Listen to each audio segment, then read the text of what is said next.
l'avait enlevé. Car avant son enlèvement, il avait reçu un témoignage qu'il était agréable à Dieu. Amen. Je pense que c'est clair. Il n'y a pas d'à peu près, il n'y a pas de...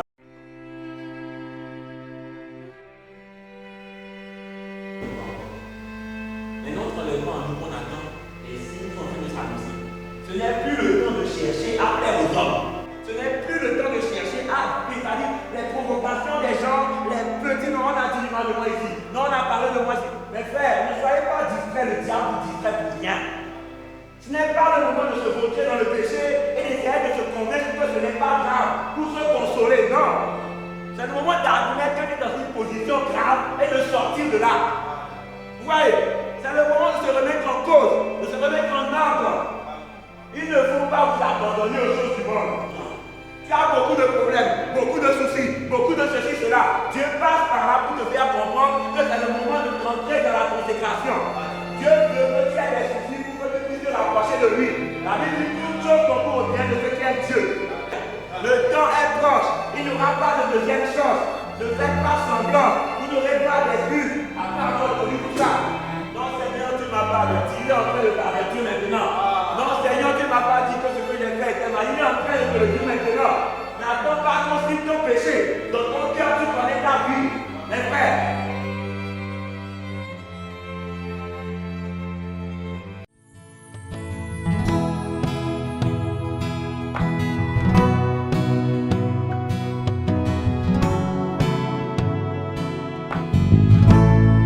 Tu es celui qui ouvre les yeux des aveugles.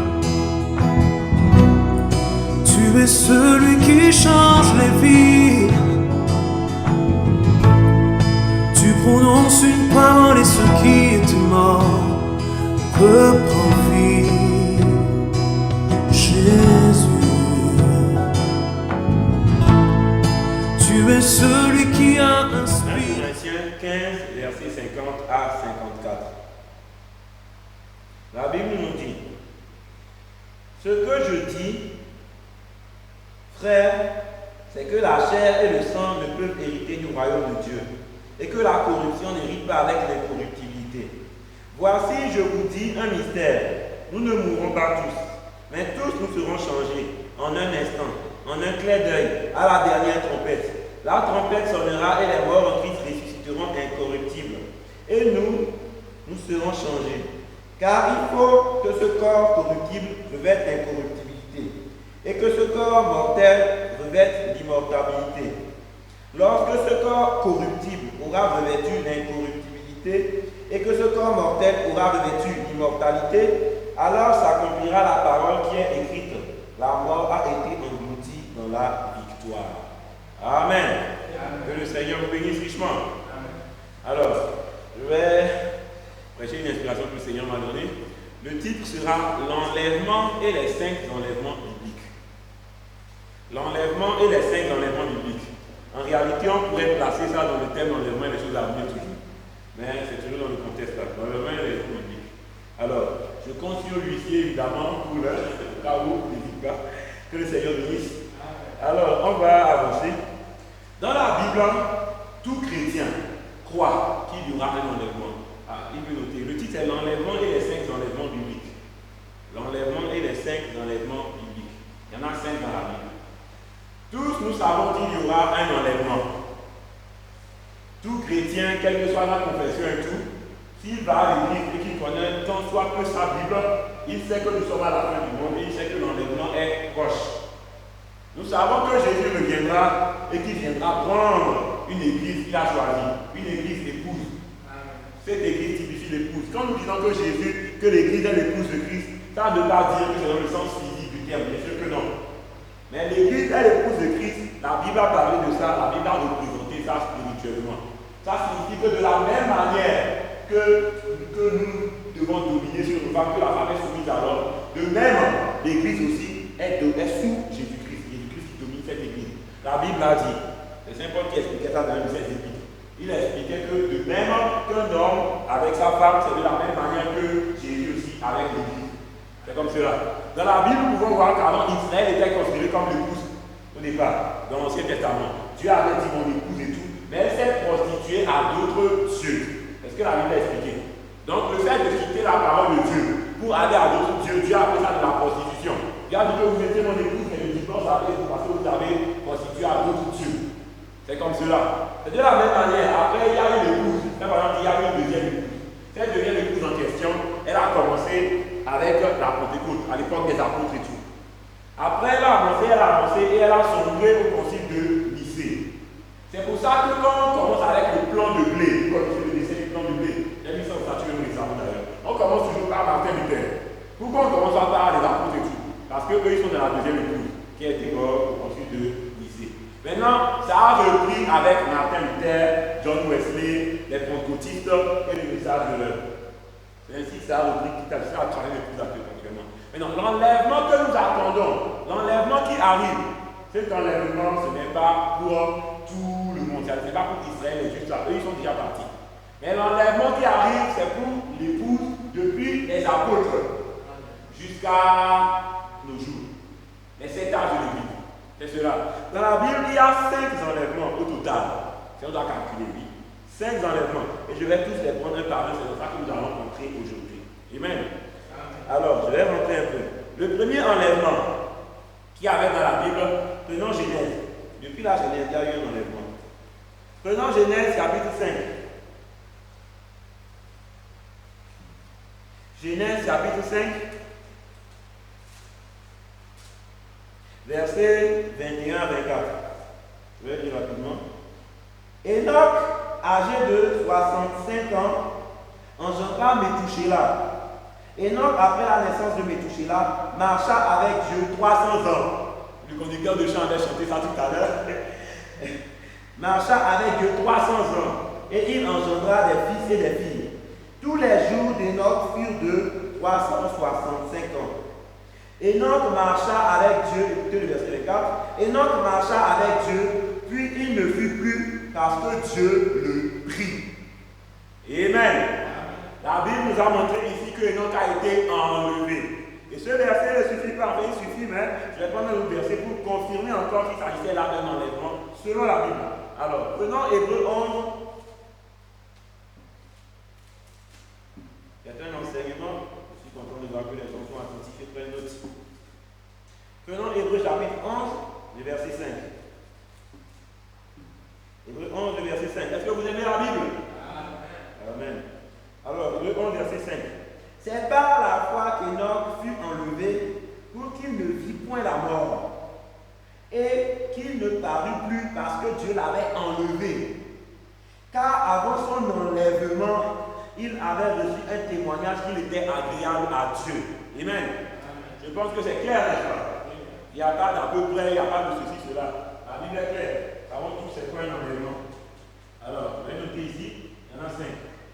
Alors, le premier enlèvement, c'est Enoch. Alors, il y a plusieurs écritures pour Enoch. C'est écrit avec E, son H. C'est écrit avec H, ça dépend. Ça dépend. Il y a plusieurs écritures. Même dans les Bibles, selon les versions, les écritures d'Enoch changent. Donc, ça ne nous étonne pas si ça vous paraît. Voilà. On écrit avec E, nous sommes deux. C'est variable. Vous voyez, le premier enlèvement dans la Bible, c'était l'enlèvement d'Enoch. Et vous allez voir qu'au temps de Noé, le prophète nous explique que c'était une civilisation scientifique. Ce n'était pas une civilisation, je ne sais quoi, c'était une civilisation scientifique. C'est à l'époque de Noé que les pyramides ont été construites. Et quand les pyramides ont été construites, les premières pyramides à l'époque de Noé, environ là, vous allez voir qu'ils ont eu tout le mal jusqu'aujourd'hui, ils ne peuvent pas reproduire ça. Parce qu'il y a des pierres de certaines tonnes qui sont réunies d'une certaine manière particulière. Et la science a découvert, ça je vous parle en tant que quelqu'un aussi qui suit les choses scientifiques et tout, ils ont découvert que la pyramide, elle pile au centre de la Terre. Pile. Selon les magnitudes, l'équateur, tout ça. Pile au centre, pile. Il n'y a même pas un peu. Ils ont étonné. Comment ils ont fait? Non seulement ça, c'est une structure qui n'a pas d'ombre. Ils ont fait la pyramide de manière qu'il n'y ait pas d'ombre.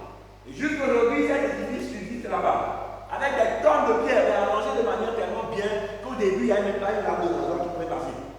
Et après, ça a dérivé un peu. Et vous voyez, jusqu'à présent, c'est là la pyramide. La science n'arrive pas à comprendre, mais qui a fait la pyramide? Et le prophète nous a révélé qu'en réalité, c'est Enoch. C'était à l'époque de Noé que la pyramide a été faite. C'est une civilisation scientifique, à peu près comme la nôtre d'aujourd'hui. La civilisation d'aujourd'hui est scientifique et tout. On avance avec Dieu. On évolue. Mais le monde, ils sont là dans leur science, ils voyaient les choses comme si de rien n'était. C'est comme ça à l'époque de Noé, c'était pareil. À l'époque de Noé, ils avançaient, ils évoluaient, ils se mariaient leurs enfants, allaient à l'église, faisaient des choses. Voilà, le mariage c'est à l'église. S'ils se mariaient, c'est qu'ils allaient à l'église. Je ne sais pas comment ça fonctionnait l'église à l'époque pour les détails, mais ils se mariaient. Donc mariage, c'est ce que c'est déjà. Ils faisaient les choses normalement, ils mangeaient, tout ça. La Bible dit à l'époque de Noé, Jésus le disait, ils se mariaient leurs enfants, ils mangeaient, tout ça. Mais il n'y avait pas de maladie. En réalité, rien. Seulement, ils suivaient le train de vie naturel. Ils étaient habitués aux choses de ce monde, mais ils ne savaient pas que Dieu allait bientôt venir. Ils ne savaient pas que la fin du monde allait bientôt se passer. Quand on dit Dieu allait venir, ce n'est pas comme pour nous. C'est pour dire que Dieu allait intervenir, changer un peu le mot.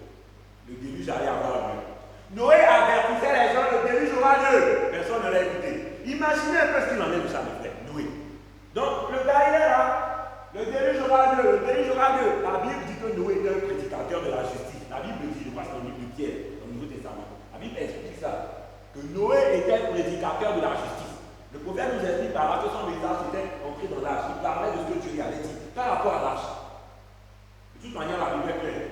La Bible nous a révélé que Noé, le message que Dieu a donné à Noé, c'était l'arche. La Bible nous dit que Noé était un prédicateur.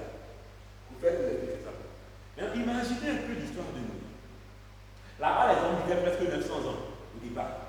Imaginez un peu. Noé, il est là, il construit une arche, il dit entrez dans l'arche, le déluge va arriver. Et il banalisait. Entrez, le déluge va arriver. Tout le monde banalisait ce que Noé disait.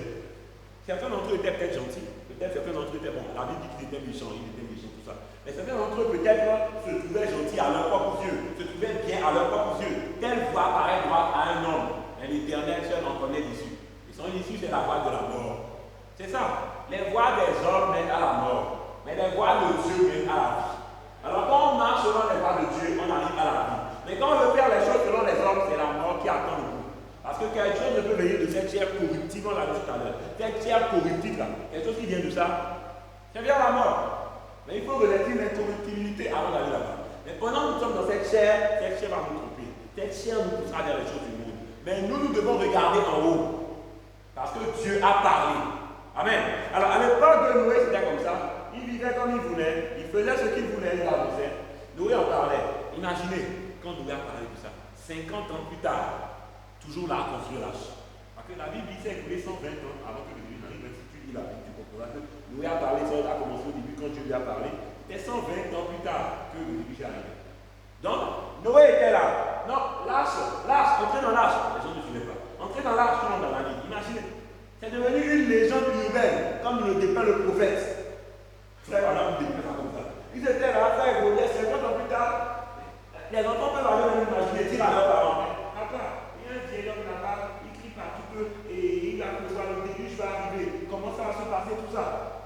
À l'époque, à cause de leur science, ils auraient pu dire que non, il n'allait pas avoir un déluge. Leur science, à cause de leur science, ils étaient convaincus qu'il n'y aurait pas de déluge. Leur science leur montrait le contraire, leur science leur montrait non, ceci, cela. Donc ils ne pouvaient pas croire ce que Noé disait. Mais Noé était là, il y aura le déluge, il y aura. Personne ne l'écoutait. Entrez dans l'arche, personne n'écoutait. Il a continué à construire.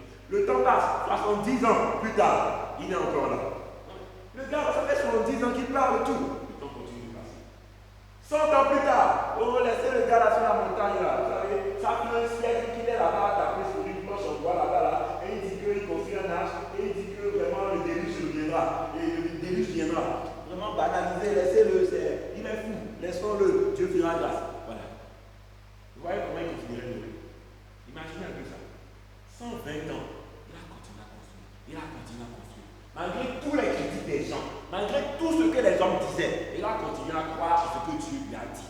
Il a vu, c'était conforme à la parole, à la volonté de Dieu. Il a fait ce que Dieu lui a demandé. Les gens ont continué à le minimiser, les gens ont continué à l'insulter, les gens ont continué à lui faire ceci, cela. Le prophète explique que c'est comme ça, les gens peuvent prendre des tomates, lancer dessus. Il y a toutes sortes de choses. Banalisées. Mais Noé, lui, il a continué à construire l'arche. Vous imaginez un peu le scénario. Vous réalisez un peu cela. Et il est vieux, il grandit 120 ans, il est vieux. C'est vrai qu'il ne mourrait pas vite, mais il était vieux. Il est là-bas. Oh, ce vieil homme-là, regardez, il est vieux. Il est même un peu fou, vous savez. C'est ça. Il est même un peu fou. Tout ce qui sort de l'ordinaire, quand tu fais, on va te prendre pour un fou. C'est pour ça qu'il faut rester avec la parole de Dieu. Quoi que tu fasses, il y aura des gens qui vont dire que tu es fou. Quoi que tu fasses, face, il y aura des gens qui ne seront pas d'accord. Mais quand tu fais les choses selon la parole de Dieu, alors Dieu posera position pour toi. Je dis toujours que quoi que tu fasses, tu auras tout ton tort de toute façon. Alors autant avoir tort en étant à l'aise et être à l'aise, un chrétien n'est à l'aise que dans la parole de Dieu. Israël n'est pas béni hors de sa patrie, un chrétien n'est pas béni hors de sa parole. Amen. Et si vous voulez voir à quel temps nous sommes, regardez Israël. C'est l'horloge de Dieu. C'est la montre de Dieu. C'est avec ça qu'on voit. On est à tel temps, on est à tel temps. Amen. Alors c'est un peu ça. Le premier enlèvement, c'est l'enlèvement d'Enoch. On va passer au deuxième enlèvement. Excusez-moi, je termine ça rapidement. Je me suis précipité un peu. Je voulais finir quelque chose. Enoch et Noé étaient contemporains. Enoch et Noé, ils étaient contemporains. Parce qu'à l'époque, les hommes vivaient 900 ans. Donc Enoch a Noé, je crois qu'il y a eu plusieurs générations. Enoch a engendré Métouchila. Métouchila était le grand-père de Moïse, je crois bien. Vous voyez un peu. On a parlé de ça tout à l'heure. Enoch, c'est Métouchila qui était le fils d'Enoch. Et maintenant, Métouchila, bon, avait maintenant engendré les restes de fils. Métouchila était le grand-père de Noé. Néanmoins, à l'époque, il vivait 900 ans. Donc, ils étaient tous contemporains quand même. Voyez un peu. Si votre arrière-grand-père vivait 900 ans, il serait encore là aujourd'hui. Vous voyez, c'est un peu ça. Donc, c'est là le prophète nous explique en réalité qu'ils étaient contemporains. Même en lisant la Bible, on comprend que c'est clair. Parce que la Bible dit à quel âge ils sont tous morts. Vous allez voir qu'à l'époque de Noé, une seule personne est partie dans l'enlèvement. C'était Enoch. Et Enoch seul. Au départ, frère Branham commence doucement. Au début, il disait, non, à l'époque, le monde d'antédiluvien, donc avant le déluge, le monde là, il y a eu le déluge qui est arrivé jusqu'à la fin du monde de cette époque-là. Mais à cette fin du monde, il va y avoir des enlèvements. Mais l'enlèvement qui est arrivé là, il n'y a qu'une seule personne qui est partie dans l'enlèvement. C'était Enoch. Et Enoch seul qui est parti dans l'enlèvement à l'époque. Vous voyez, Enoch seul est parti dans l'enlèvement à l'époque. Maintenant, Enoch est parti, Noé, lui, il était là, il est passé dans l'arche. Il est monté dans l'arche pour être sauvé à travers les feux. Au départ, par exemple, il y a eu 8 personnes sauvées dans cette époque, c'était Noé et sa famille. Après, il est monté plus haut. Il dit non, en réalité, vous n'avez que la moitié du tableau. Mais qu'en réalité, il n'y a qu'un seul qui est parti à l'enlèvement à l'époque là, c'était Enoch. Et Enoch seul. C'est lui seul qui est parti dans l'enlèvement à l'époque. Mes frères, si à l'époque d'Enoch, si les enlèvements précédents ne peuvent pas nous servir de leçon, alors qu'est-ce qui va nous apprendre quelque chose? Si les enlèvements précédents ne peuvent pas nous servir de leçon, alors quand allons-nous apprendre? Dieu vous dit qu'il revient bientôt. Dans la Bible, il y a plein de cas où il y a eu d'autres enlèvements déjà. Qu'est-ce qui va? Alors, vous avez vu comme c'était plus nombreux à l'époque? Un seul homme part dans l'enlèvement à cette époque-là. C'était la fin du monde, hein? Un monde scientifique comme le nôtre. Ah oui? Mais regardez, Enoch seul.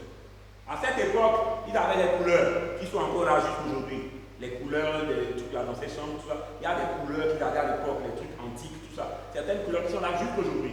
Il pouvait construire des sphinx. Aujourd'hui, on n'arrive pas à construire ça comme eux ils l'ont fait. Il pouvait momifier des gens. Et c'est intact parfois jusqu'aujourd'hui pour certains. Mais nous, on ne peut pas conserver un corps de cette manière-là jusqu'aujourd'hui. Leur science était au-dessus même. Il y a des choses qu'ils pouvaient faire dans leur science qu'on n'arrive pas encore à reproduire aujourd'hui. Plein de choses qui sont mystérieuses qu'on ne comprend pas, mais qu'eux, ils comprenaient. Mes frères, cette civilisation de Noé, celle d'aujourd'hui, c'est pratiquement les mêmes choses, je dirais. À l'époque, le frère Branham, il parlait du fait que non, ils auraient pu aller sur la lune même et faire des choses comme cela. Mais dès la première aller sur la lune, non. Je crois que c'était après le fait frère Branham, si je me rappelle bien. Ah ben oui, carrément. Après, on est allé aussi sur la lune, ainsi de suite. Mes frères, nous sommes vraiment à la fin. Nous avons abouti à une civilisation scientifique comme à l'époque de Noé. Et à l'époque de Noé, une seule personne est partie dans l'enlèvement, c'était Enoch. Noé, lui, a été sauvé en passant au travers avec sa famille. C'est le titre de la tribulation, nous dit frère Branham. Vous voyez? Aujourd'hui, mon frère, le temps est proche. Qui vous dit qu'on sera nombreux à partir? Qui vous le dit? Il y a peu de temps, mes frères. Ce n'est pas encore le moment de se distraire avec les choses de ce monde. Ce n'est pas encore le moment de se distraire avec tout ce qui ne mène nulle part, mes frères. Satan va vous distraire. Quand vous voyez que vous commencez à avancer bien avec Dieu, Satan va vous distraire. Non, on a raconté ceci par ici. Non, on a dit du mal par là. Non, on a fait ceci par ici. Ne vous concentrez pas sur ces choses, c'est la distraction du diable. Quand vous avancez bien, le diable va susciter des choses pour vous blesser, pour mettre de l'amertume dans vos cœurs, pour parler en bas. Mes frères, ne soyez pas distraits par Satan. Ne tombez pas dans son piège. Ayons le discernement de savoir reconnaître les pièges du diable. Jésus revient bientôt. L'enlèvement arrive bientôt. À l'époque, il y a eu un seul qui est parti. Non, mes frères. Avançons au deuxième enlèvement.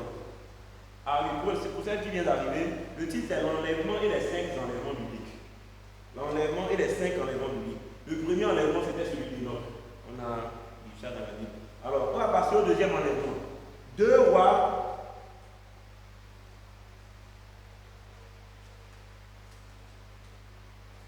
2 rois chapitre 2. Oh, il fait vraiment chaud aujourd'hui. Je trouvais qu'il faisait froid, mais maintenant j'ai un peu chaud. 2 rois chapitre 2, versets 1 à 14. Écoutez attentivement cette histoire que vous connaissez bien. Lorsque l'Éternel fit monter Élie au ciel dans un tourbillon, Élie partait de Gilgal avec Élisée. Élie dit à Élisée, reste ici, je te prie, car l'Éternel m'envoie jusqu'à Bethel. Élisée répondit, l'Éternel est vivant et ton âme est vivante. Je ne te quitterai point. Et il descendit à Bethel. Maintenant écoutez ici. Verset 3. Les fils des prophètes qui étaient à Bethel sortirent avec Élisée et lui dirent, écoutez ce que les prophètes disaient à Élisée. Sais-tu que l'Éternel enlève aujourd'hui ton maître de dessus ta tête? Et il répondit, je le sais aussi, taisez-vous. Vous voyez, avant l'enlèvement d'Élie, il y avait des prophéties. C'était prophétisé par les fils des prophètes. Non, ton maître va s'en aller, non, Élie va s'en aller, Élie va s'en aller, Élie va s'en aller. C'était prophétisé. Tout comme aujourd'hui, on sait d'avance que l'enlèvement aura lieu. Tout le monde le dit, l'enlèvement aura lieu, l'enlèvement aura lieu. À l'époque, c'était pareil. Les fils des prophètes qui étaient à l'école des prophètes aussi avertissaient, non. Élie va partir, il sera enlevé, Eux, ils savaient qu'il n'y aurait qu'un seul qui sera enlevé. Vous voyez, on continue. C'est comme ça encore aujourd'hui. Les enlèvements passés peuvent nous apprendre des choses sur l'enlèvement qui arrive. Alors, verset 4. Élie lui dit, Élisée, reste ici, je te prie, car l'Éternel m'envoie à Jéricho. Il répondit, l'Éternel est vivant et ton âme est vivante. Je ne te quitterai point. Et ils arrivèrent à Jéricho. Les fils des prophètes qui étaient à Jéricho s'approchèrent d'Élisée et lui dirent, encore une fois, sais-tu que l'Éternel enlève aujourd'hui ton maître de dessus ta tête? Et il répondit, je le sais aussi, taisez-vous. Vous voyez, ça continue. On lui a dit ça ici. Il s'en va avec Élie à Jéricho. À Jéricho aussi, les prophètes qui sont là-bas disent la même chose. Sais-tu que ton maître s'en va? Il dit, je le sais aussi, taisez-vous. Mais il continuait de l'encourager à continuer à suivre Élie. Parce qu'il savait que cet enlèvement-là devait lui donner une certaine bénédiction. On avance. Élie lui dit, reste ici, je te prie, car l'Éternel m'envoie au Jourdain. Il répondit, l'Éternel est vivant et ton âme est vivante. Je ne te quitterai point. Et ils poursuivirent tout de leur chemin. 50 hommes d'entre les fils des prophètes arrivèrent et s'arrêtèrent à distance vis-à-vis d'eux. S'arrêtèrent au bord du Jourdain. Alors Élie prit son manteau, le roula et il frappa les eaux. Et ils se partagèrent ça et là. Et ils passèrent tous deux à sec. Ça vous rappelle quelque chose, n'est-ce pas? C'est comme à l'époque de Moïse, ils ont ouvert la mer. Non, c'est pas fait le jour. Puisqu'ils eurent passé, Élie et Élisée, lorsqu'ils eurent passé, Élie dit à Élisée, demande ce que tu veux que je te fasse pour toi avant que je ne sois enlevé d'avec toi. Élisée répondit, qu'il y ait sur moi, je te prie, une double portion de ton esprit. Alors, Élie dit, tu demandes une chose difficile. Mais si tu me vois pendant que je serai enlevé d'avec toi, voyez, c'est un enlèvement, enlevé d'avec toi, cela t'arrivera ainsi. Sinon, cela n'arrivera pas. Verset 11. Comme ils continuèrent à marcher, parlant, voici un char de feu et des chevaux de feu les séparèrent l'un de l'autre. Et Élie monta au ciel dans un tourbillon. Vous voyez un peu la scène. Ne vous habituez pas avec les textes bibliques. Revivez la scène là. Vous allez voir que nous sommes en train d'aboutir. Nous sommes en train de vivre une répétition des faits. Parce que la Bible dit qu'il n'y a rien de nouveau sous le ciel. Ce qui a été, c'est ce qui sera. Il n'y a rien de nouveau sous le ciel. Là où nous sommes actuellement, tout ce qui a à venir, il y a déjà un type de ça dans le passé. La Bible sait pourquoi il avait dit à cette époque-là. Vous voyez, je crois que c'est à l'époque des proverbes ou des choses comme cela. Je crois que c'est Salomon qui disait ça, je crois. Vous voyez, il n'y a rien de nouveau sous le ciel. Donc vous voyez, termine tout fait. Élisée regardait et criait, mon père, char d'Israël et sa cavalerie. Et il ne le vit plus. Saisissant alors ses vêtements, il les déchira en 2 morceaux. Et il releva le manteau qu'Élie avait laissé tomber. Puis il retourna et s'arrêta au bord du Jourdain. Il prit le manteau qu'Élie avait laissé tomber et il en frappa les eaux et dit, où est l'Éternel, le Dieu d'Élie? Lui aussi, il frappa les eaux qui se partagèrent ça et là, et Élisée passa. Amen. Vous avez vu le deuxième enlèvement. C'était l'enlèvement d'Élie. Nous avons enlevé quelque part tout à l'heure. C'était l'enlèvement d'Élie. Cet enlèvement aussi nous apprend des choses. Vous avez vu comme ça a été prophétisé à l'avance. Vous avez vu ce qu'il en a été. Et cet enlèvement-là, ce n'est pas pour rien. Parce que quand Élie est monté, sa puissance est revenue sur Élisée. Quand Jésus aussi est monté au ciel, sa puissance est revenue sur l'épouse. Le prophète nous explique que ça c'est un type de Jésus et de son épouse. Parce que Élie et Élisée c'est le féminin d'Élie. Ouais, je vous explique ça. Le mot Élisée c'est le féminin d'Élie. De même Jésus, son féminin c'est justement l'église, l'épouse de Christ. C'est exactement ça. De même que Élie est parti à donner sa puissance, de même Jésus aussi il est parti, il nous a donné sa puissance. Vous voyez? Maintenant, avant d'arriver au 3e enlèvement, il est important que je fasse le point sur quelque chose. Parce que si vous ne comprenez pas cette partie-là, vous risquez de mal comprendre la suite de ce que nous allons faire. Parce que le 3e enlèvement, la Bible et le prophète donnent des détails sur ce qui se passait dans l'autre monde, dans l'autre dimension. Pendant ce moment-là, on va y aller. Je vais vous dire rapidement une chose. La 5e dimension. La 5e dimension. Il faut que vous sachiez que la 5e dimension a une modification. C'est vraiment important de savoir. C'est le prophète qui nous dit, la Bible aussi le dit.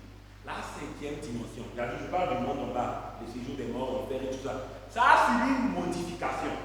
Avant, quand les saints mouraient, ils allaient tous dans la 5e dimension, c'est vrai. Dans cette dimension, la 5e, le monde en bas, ils allaient tous là-bas, dans la 5e dimension, c'est vrai. Mais dans la 5e dimension, il y avait un endroit réservé aux saints. Parce que les saints n'étaient pas avec les perdus dans la 5e dimension. Ils allaient tous dans la 5e dimension, mais ils n'étaient pas mélangés avec les perdus, non. Il y avait quelque chose entre eux. Il y avait un abîme qui les séparait, dit la Bible. Vous voyez? Et l'endroit là était appelé le Saint d'Abraham. Même si Google vous appelez Saint d'Abraham, on vous dit ça. Oui, même Google connaît ça. Les Juifs connaissent ça. Eux, ils emploient encore ce terme-là. Le Saint d'Abraham, c'est comme ça la Bible a dit ça. On va dire ça tout à l'heure. Les Juifs, quand ils allaient là-bas, ils allaient dans le Saint d'Abraham. Saint d'Abraham aussi utilise le terme Saint d'Abraham. Mais des fois, ils appellent ça aussi paradis. Vous voyez? C'est aussi un paradis, quoi. On appelle ça aussi le paradis. C'est une sorte de paradis, le Saint d'Abraham. Vous voyez? On va lire ça. J'avais déjà lu une histoire ici qui aurait pu vous mettre la puce à l'oreille par rapport à ça. Mais je vais relire l'histoire là, rapidement. Prenons Luc 16. C'est un enseignement, alors quand on va que vous êtes attentifs, on va continuer comme cela. Luc 16. J'aime souvent le croire ces temps-ci de vous parler de ce genre de choses parce que nous devons vivre dans l'urgence de sa venue. Nous devons nous rendre compte que l'époque est proche, le temps est proche. Nous sommes au dernier moment, mes frères. Il n'y a pas de réalité. Vous ratez cette chance, c'est fini. À quoi vous servira-t-il de minimiser les uns, de parler en mal des autres, de vous penser supérieur, ou bien de... Ça ne sert à rien. Vous voulez que Dieu puisse vous parler. Des fois, Dieu vous parle, mais vous le négligez. Parce qu'il ne le fait pas avec celui que vous vouliez. Ou bien il ne le fait pas à la manière dont vous le vouliez. Ne négligez pas Dieu. Il n'y a que la parole de Dieu qui s'ouvre. Et cette parole est la vérité. C'est pourquoi lisons cette parole dans Luc 16, verset 19. Écoutez attentivement. Chapitre 19, donc, Luc 16, verset 19, c'est ça. Excusez-moi, je reviens de l'examen, alors si vous voyez que des fois j'ai un peu... Il y a tout ça qui fait. Luc 16, verset 19 à 31. Les études médicales, c'est pas toujours facile. Alors, on y va, verset 19. Il y avait un homme riche qui était vêtu de pourpre. Vous connaissez l'histoire, j'ai lu ça récemment, donc je vais aller vite. Alors, il y avait un homme riche qui était vêtu de pourpre et de fin lin, et qui chaque jour menait une joyeuse et brillante vie. Un pauvre nommé Lazare était couché à sa porte couvert d'ulcères, et désireux de se rassasier des miettes qui tombaient de la table du riche. Et de même les chiens, venait encore lécher ses ulcères. Le pauvre mourut et il fut porté par les anges dans le sein d'Abraham. Vous avez entendu? Branham parle de sein d'Abraham, c'est ici qu'il a trouvé ça, c'est la Bible. Ok. Même le Google connaît ça. Vous tapez sein d'Abraham, le Google connaît ça. Même si Google, il y a ça. Alors, le pauvre mourut et fut emporté par les anges dans le sein d'Abraham. Le riche aussi mourut et fut enseveli.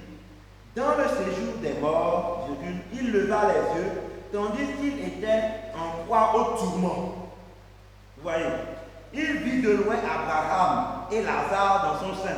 Il s'écria, Père Abraham, aie pitié de moi et envoie Lazare pour qu'il trempe un bout de son doigt dans l'eau et me rafraîchisse la langue, car je souffre cruellement dans cette flamme.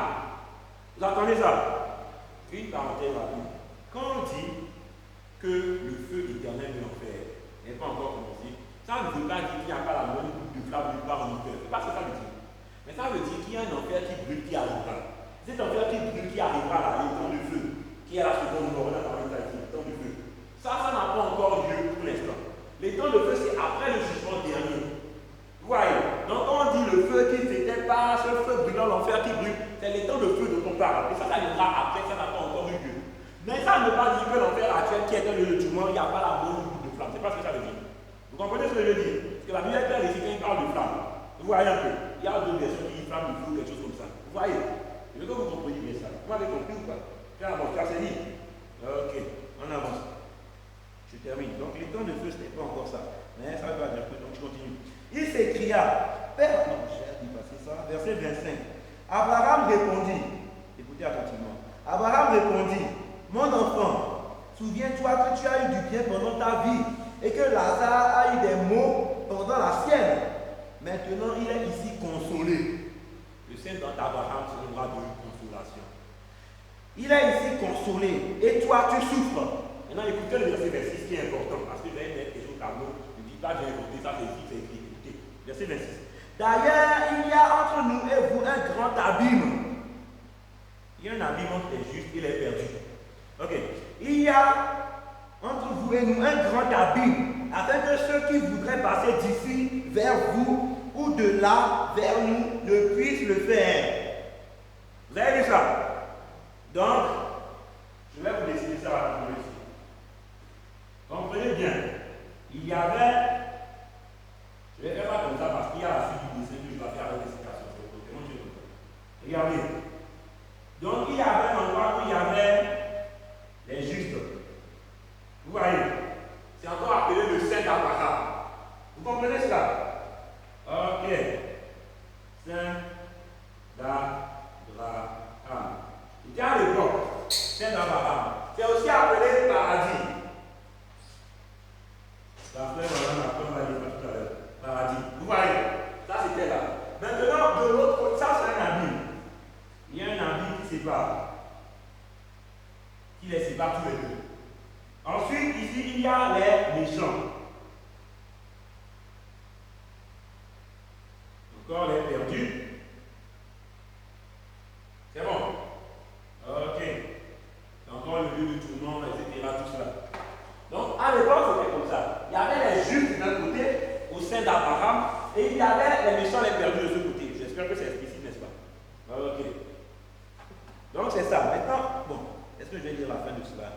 Je vais seulement laisser. C'était comme ça à l'époque. Maintenant, disons dans démonologie, domaine physique. Je veux que vous écoutiez ce que le messager a dit. Avant qu'on en arrive là.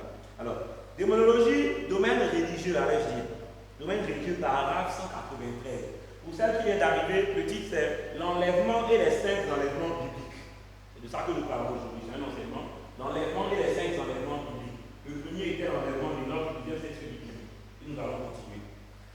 Alors, dans la 5e dimension, à l'époque, avant que Jésus n'arrive, c'était comme cela. Écoutez ce que le messager dit. Paragraphe 193, démonologie, domaine religieux. C'est en 1953. Alors. Premièrement, de ce côté-ci, les âmes des injustes. Il y a les âmes des injustes. C'est pour ça que je vous donne les références. Vous pouvez aller vérifier tout le contexte sur. Alors, premièrement, de ce côté-ci, il y a les âmes des injustes. Vous voyez sur le schéma. Les âmes des injustes. Quand un homme meurt, il va dans un lieu où il attend d'être jugé. Parce que le jugement des lieux n'a pas encore eu lieu. On va y arriver tout à l'heure. Jésus est allé prêcher aux âmes qui étaient en prison là.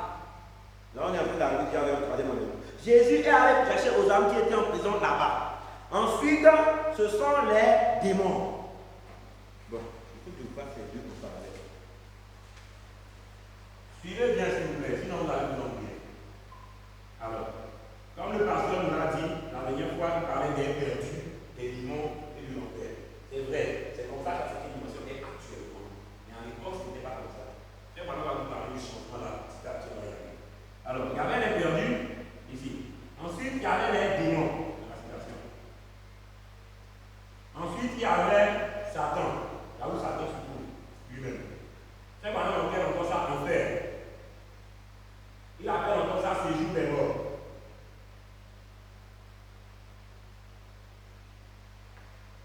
Voilà.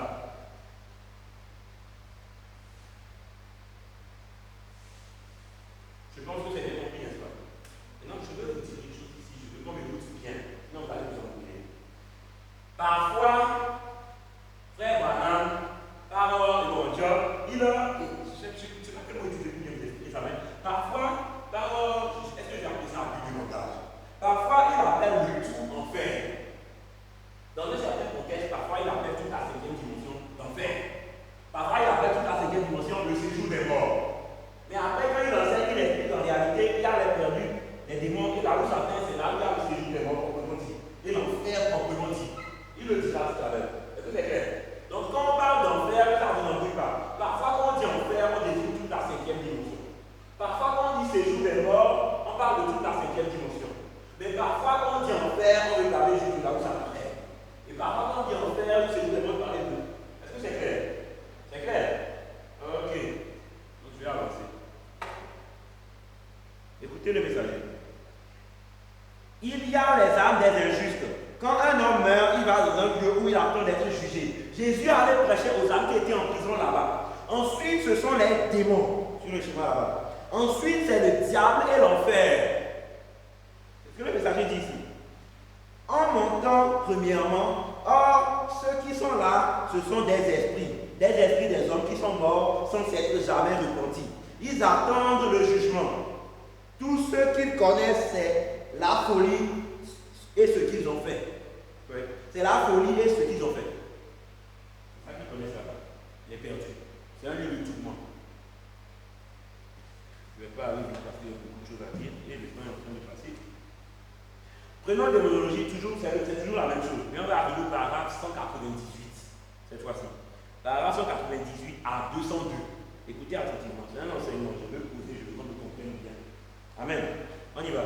Alors, or aujourd'hui, il ne peut pas pénétrer dans cette dimension-là et en faire sortir un juste de cette dimension-là. Vous avez entendu ça? On parle de la cinquième dimension. Je vous ai donné les références. Vous pouvez aller voir tout le contexte pour être sûr. Écoutez bien. Aujourd'hui, il ne peut pas pénétrer dans cette dimension-là et en faire sortir un juste de cette dimension-là. Une parenthèse. C'est d'ailleurs pour ça que les occultistes aussi ne peuvent pas. Vous allez voir qu'à l'époque de Saül, il est allé voir la magicienne d'Endor, et la magicienne d'Endor était capable de faire revenir Samuel, qui pourtant était un saint de Dieu. Pourquoi? Parce que Samuel était dans la cinquième dimension à l'époque. Il était là. Donc vous voyez, à cette époque, c'est ici. Vous voyez, les méchants. Vous voyez ça? C'est ici. Et il y a un abîme qui les sépare. C'est ça qui est reproduit en plus grand ici. Si vous comprenez bien. Vous m'avez bien suivi. À l'époque, il y avait un endroit pour les méchants. Qu'est-ce que je raconte? Les méchants, c'est déjà là. Il y avait paradis. Je pense que vous me suivez bien, que vous comprenez de toute manière. Donc à l'époque, quand Samuel était mort, il était dans ce paradis-là.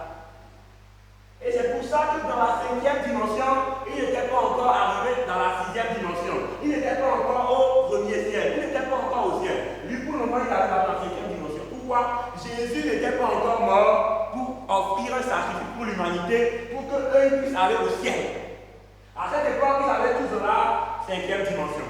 C'est là la magicienne d'Endor pouvait aller avoir accès à Samuel et le sortir. Et vous pouvez voir que Samuel était comme quand il était mort. Il était toujours vieux, il avait toujours la même silhouette, il était reconnaissable. vous lisez la Bible, vous saurez cela. Vous voyez? Or, aujourd'hui au paradis, tu es jeune. Le prophète, quand il est au paradis, il a vu sa fille ancienne dimension, il n'avait pas reconnu, parce qu'elle était âgée. Vous voyez? Mais là, Saül, il a reconnu sa mère quand il est revenu. Pourquoi? Il avait la même silhouette. Il était pareil. Ça, c'est le paradis souterrain. Enfin, c'était la même chose. Vous voyez un peu? Voilà. Et la Bible appelle le sein d'Abraham, on l'a lu tout à l'heure. Vous voyez? Donc, écoutez bien. Alors, il ne peut pas pénétrer dans cette dimension-là pour faire sortir un juste de cette dimension-là. Il ne pouvait pas le faire parce que les justes ne sont plus là où ils étaient autrefois, virgule, au paradis. L'avez entendu? Parce que les justes ne sont plus là où ils étaient autrefois, virgule, au paradis. Non, monsieur, le paradis a été éliminé quand le sang de Jésus l'a supprimé. On parle du paradis qui est dans la 5e dimension en bas. Ce paradis a été supprimé pour arriver au paradis qui est au ciel actuellement. Voyez un peu, qui est la 6e dimension. Est-ce qu'on me comprend bien?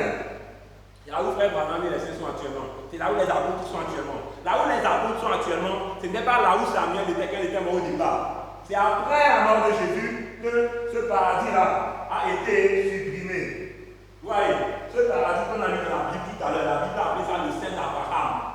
Et voilà, on utilise le terme Saint Abraham des fois. Et aujourd'hui, tu le terme paradis. Je pense que c'est clair. Ok, on continue ton vie. Écoutez, écoutez le prophète. Si je pouvais m'arrêter d'y penser, Jésus, quand il est mort, il est allé prêcher aux âmes qui étaient en prison. Il est mort pécheur. Quand je parle des parties de tout ça, n'hésitez pas à regarder là-bas. Quand il parle des âmes qui étaient en prison, c'était encore ici les perdus. Vous voyez? Prison. On me comprend bien.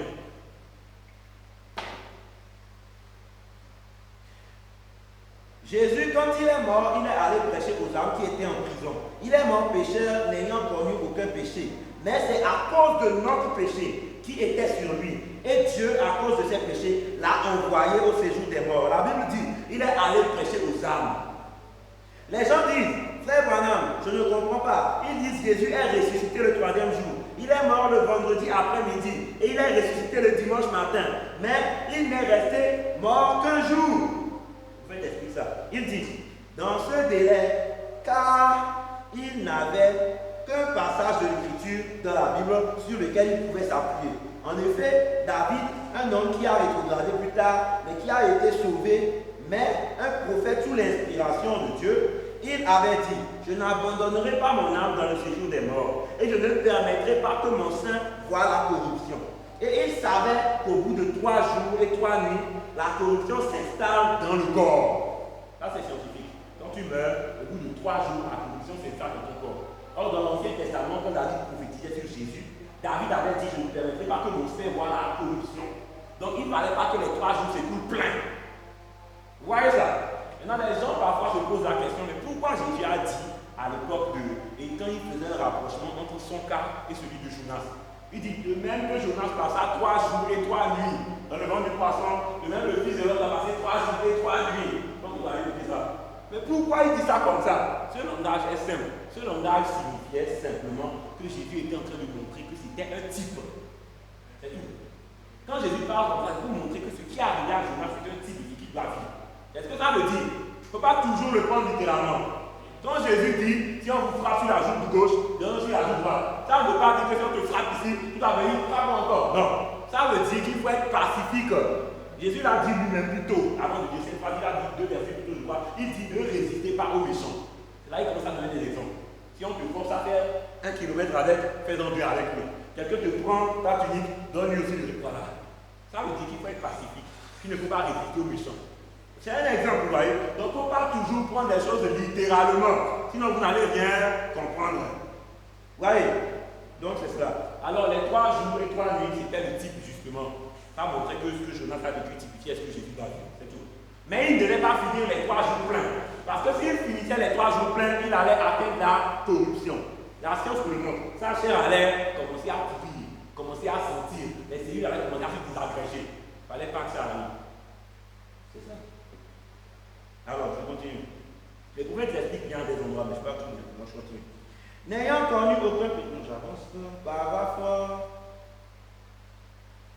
201. Ok. Il a dit dans ce délai, car il n'avait qu'un passage de l'écriture dans la Bible sur lequel il pouvait s'appuyer. En effet, David, un homme qui a rétrogradé plus tard, mais qui a été enlevé, mais un prophète sous l'inspiration de Dieu, avait dit: je n'abandonnerai pas son âme au séjour des morts, et je ne permettrai pas que mon sein voie la corruption. Et il savait qu'au bout de 3 jours et 3 nuits, la corruption s'installe dans le corps. Et Dieu avait bien dit au prophète: il ne verra pas la corruption.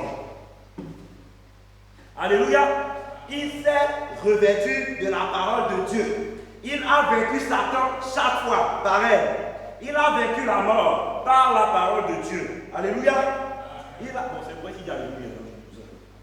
Il a vaincu la mort et ils l'ont tué. Et qu'il est mort pécheur avec mes péchés et vos péchés sur lui. Il est descendu, je peux le voir, frapper à la porte là-bas. Et ces âmes perdues sont venues et ont dit: mais qui es-tu? Parade 202. Il a dit: pourquoi n'avez-vous pas écouté Enoch? Vous vous rappelez Enoch, n'est-ce pas? Pourquoi n'avez-vous pas écouté Enoch? Pourquoi n'avez-vous pas écouté les autres prophètes qui ont prêché? Ils ont été condamnés. Je suis le Fils de Dieu qui, une fois, était vivant. Mon sang a été versé. Je viens vous dire que j'ai accompli ce que les prophètes avaient annoncé à mon sujet. Maintenant, écoutez ici et voyez avec les schémas. Écoutez. Il a fait ça descendre plus loin que les démons. Vous avez compris ça? Il a fait ça quand il est mort, le paradis a été supprimé. Le paradis d'abord. Maintenant, le ciel d'Abraham, on l'a vu par tout à l'heure. Donc, il est descendu plus bas que les démons. Et il s'est retrouvé ici. Voyez, on continue. Tout ça, c'est lié au 3e enlèvement. Je veux que vous compreniez bien ça. Avant qu'on parle du 3e enlèvement, sinon on allait bien comprendre. Suivez bien. Il a fait ça descendre plus loin que les démons, directement au séjour des morts. Vous m'avez compris ça, n'est-ce pas? J'ai dit ça tout à l'heure, j'ai expliqué. Les écritures sont là. Vous comprenez? Parfois, Frère Branham, il appelle tout la 5e dimension séjour des morts. Des fois, il dit en fait que le séjour des morts, pour le moment, c'est là où Satan est dit. Parfois, il appelle tout ça l'enfer. Dans un autre contexte, il explique en réalité l'enfer pour tout le monde qui existe. Il y a beaucoup de citations qui parlent comme ça. Donc, que ça ne vous embrouille pas. Vous voyez? Que ça ne vous embrouille pas. C'est juste l'appellation. Pour que vous compreniez que dans la 5e dimension, avant, il y avait un endroit pour les perdus, un endroit pour les saints, un endroit pour les démons, un endroit pour Satan. Mais après la mort de Jésus, comme par exemple la dit tout à l'heure, le paradis a été supprimé. Et c'est là maintenant que c'est devenu comme ça. Vous voyez? Et c'est ça qu'on a actuellement. Comme le pasteur l'avait enseigné la dernière fois. C'est ça qu'on a actuellement. Actuellement, on a la vie avec perdu, les démons et Satan. Vous voyez? Actuellement, depuis la mort de Jésus. Je continue. Il y a d'autres citations, on va y arriver.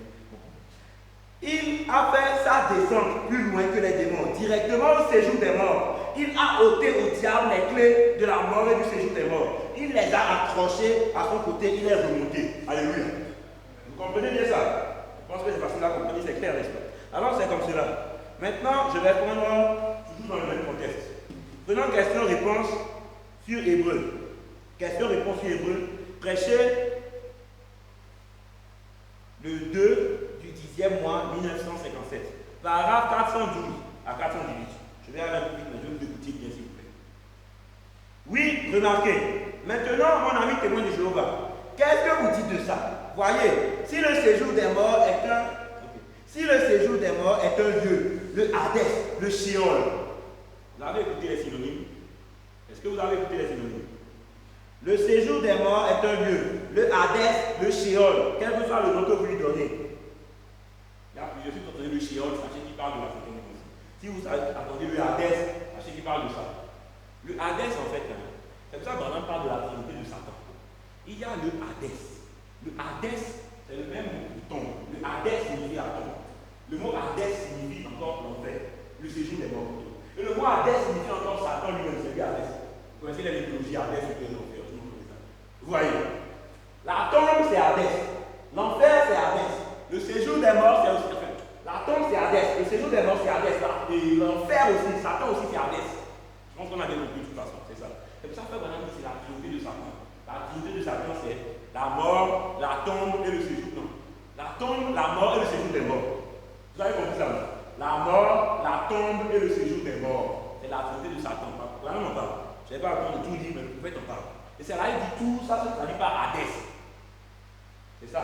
Vous voyez, on avance. Quel que soit le nom que vous lui donnez, ça c'est une libération. Alors pourquoi a-t-il dit, je n'abandonnerai pas mon âme dans le séjour des morts et je ne permettrai pas que mon sein voie la corruption? Qu'est-ce que vous dites de ça, vous voyez? Ici, son corps était dans la tombe, son âme était dans le séjour des morts en train de prêcher. Elle était vivante. Qu'est-ce que vous dites de ça? Il était de nouveau dans sa théophanie. Je veux vous dire quelque chose ici, c'est important. Écoutez bien. Alors, son corps était dans la tombe, son âme était dans le séjour des morts, en train de prêcher. Elle était vivante. Qu'est-ce que vous dites de ça? Il était de nouveau dans sa théophanie. Son âme était là-bas avec ces gens qui étaient eux aussi dans leur théophanie. Maintenant, vous serez surpris de voir qui était dans leur théophanie. Ah, ça pourrait faire une chose maintenant, j'ai dit ça. Écoutez, qu'est-ce que vous dites de ça? Il était de nouveau dans sa théophanie. Son âme était là-bas avec ces gens qui étaient eux aussi dans leur théophanie. Et il leur rendait témoignage qu'ils ne s'étaient pas repentis lorsque la patience se prolongeait. Vous avez bien vu? Vous avez compris qu'il était dans son théophanie. Les perdus aussi. Maintenant, on appelle ça théophanie là-bas. Vous comprenez?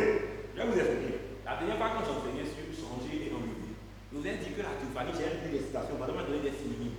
La théophanie, c'est comme ça. Maintenant, on appelle encore le corps angélique. Il appelle encore ça le corps spirituel. Quand tu meurs, tu vas ailleurs, ton corps spirituel, c'est la théophanie. Maintenant, il y a théophanie comme étant le corps parole qui est dans la 6e dimension. Ça, c'est pour nous qui sommes sauvés. Quand tu es sauvé, tu as un corps parole dans ta 6e dimension. C'est ça la théophanie. C'est ça que j'expliquais la dernière fois avec les 2 micros, pour ceux qui se rappellent. Vous voyez, quand tu nais de nouveau, tu as une théophanie qui t'attend là-bas. Mais ici, quand tu meurs, tu es en bas aussi, tu es dans un certain corps spirituel. Ce n'est plus ce corps ici. Tu es dans un corps spirituel pour souffrir là-bas. Ici, vraiment, avec ce corps-là aussi théophanie, dans un contexte. Voyez un peu, que ça ne vous embrouille pas. Est-ce qu'on a bien compris? Parce que ça embrouille les gens et ils ne comprennent pas. Ok. Alors, je continue. Qu'est-ce que vous dites de ça? Il était de nouveau dans sa théophanie. Son âme était en bas, avec ces gens qui étaient eux aussi dans leur théophanie. Et il leur rendait témoignage qu'ils ne s'étaient pas repentis lorsque la passion se prolongeait. Si vous ne comprenez pas, venez me voir. Il y a plein de citations. C'est clair ce que je raconte, je pense ici. Alors, autrement dit, il a frappé la porte. Quand la porte s'est ouverte, tous ces âmes qui s'étaient repentis disent: je suis la semence de la femme. Je suis celui dont Enoch ici, dans le paradis, un autre lieu. Ne perdez pas de vue ces 3 lieux-là. Écoutez ici. Ne perdez pas de vue ces 3 lieux-là. Le lieu des méchants, le lieu des justes et l'enfer lui-même. Je pense que c'est clair, n'est-ce pas? Le lieu des méchants, le lieu des justes et l'enfer lui-même. C'est clair? Est-ce que c'est clair? Ok, que ce soit clair. Le lieu des méchants, le lieu des justes et l'enfer lui-même. D'où tout comme une trinité au ciel. Est-ce que je vais dire tout ça? Il y a une partie que je vais sauter pour aller plus vite. Or, souvenez-vous que quand il est mort, il est allé d'abord prêcher aux âmes qui étaient en prison. Les perdus. Il a rendu témoignage qu'il était la semence de la femme. Il était celui qu'Enoch avait vu venir avec ses 7 milliards. Et il devait rendre témoignage des Écritures qu'il avait prêchées par Noé, par Enoch, par les justes. Qu'il était bien celui-là. Il fallait que tout reconnaisse cela. Arabe 417. Puis il est monté au séjour des morts. Vous avez compris ça? Il était chez les méchants. Il est monté au séjour des morts. Il a, bon, tout à l'heure on a vu, il est descendu plus bas que les démons. Ouais, ça vous dit que ça, parfois c'est alternatif. Là vous ne comprenez pas. Comprenez seulement que c'est comme ça, c'était de toute façon. En enfer, avant, je répète, avant la mort de Jésus, il y avait un endroit pour les perdus. Et tous les saints de l'Ancien Testament, quel que soit leur piété, ils allaient tous dans la 5e dimension. Mais il y avait un lieu réservé pour eux dans la 5e dimension. Ils n'étaient pas mélangés avec les perdus à cette époque-là. La Bible dit qu'ils étaient dans le sein d'Abraham. On a vu ça tout à l'heure. Et quand la Bible les séparait. Vous voyez ça? C'était à l'époque de ça, non? En enfer, avant, il y avait quoi? Le lieu des perdus, le lieu des justes, les démons et Satan. Là où c'est tout. C'était comme ça avant. Mais après, ça a changé. Après la mort de Jésus, le paradis a été supprimé. Et il parle de ce paradis qui est là-bas. Pour être maintenant dans la 6e dimension actuellement. Un chrétien mérite dans la 6e dimension. Je pense que c'est clair. Je répète beaucoup pour que ça clair parce qu'après, on va avancer, on va faire le bruit. Alors, il est monté au séjour des morts, il a reçu du diable les clés de la mort et du séjour des morts. Il est remonté au paradis, il a ramené Abraham, Isaac, Jacob et les justes qui sont ressuscités. Dans Matthieu 27, ils sont sortis de la tombe et ils sont rentrés dans la ville et ils ont apparu aux gens dans les rues. Alléluia. Je pense que c'est clair. Amen. Que Dieu vous bénisse. Donc je pense que ça c'est facile à comprendre, n'est-ce pas? Je voulais que cette partie-là vous soit claire parce qu'après quand on va avancer dans le troisième enlèvement, si vous ne comprenez pas ça, vous allez vous embrouiller. Quand vous entendez des gens dire paradis supprimé, sachez qu'ils parlent du sein d'Abraham. Là où Lazare, le pauvre, était, pendant que l'homme riche était en train de souffrir de l'autre côté. Comme la Bible dit, il y avait la Bible qui les séparait. Avant, c'était comme ça. Et quand ils allaient tous dans la 5e dimension, les justes étaient dans le sein d'Abraham. Branham appelle ça aussi un paradis.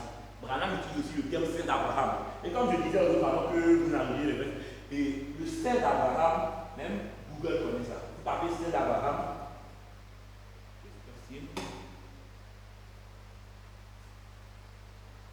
Vous parlez de sein d'Abraham. Sur Google, vous tapez ça, vous allez voir tout ce qui va sortir. Tout est là-bas. Je continue. Alors, l'enlèvement. Prenons l'enlèvement maintenant. On va parler du troisième enlèvement. Non, avant ça. On va parler du troisième enlèvement. J'espère que vous aimez la Bible. Est-ce que ça va aller? Vous comprenez? Non, ça vous comprenez. Ok. On y va.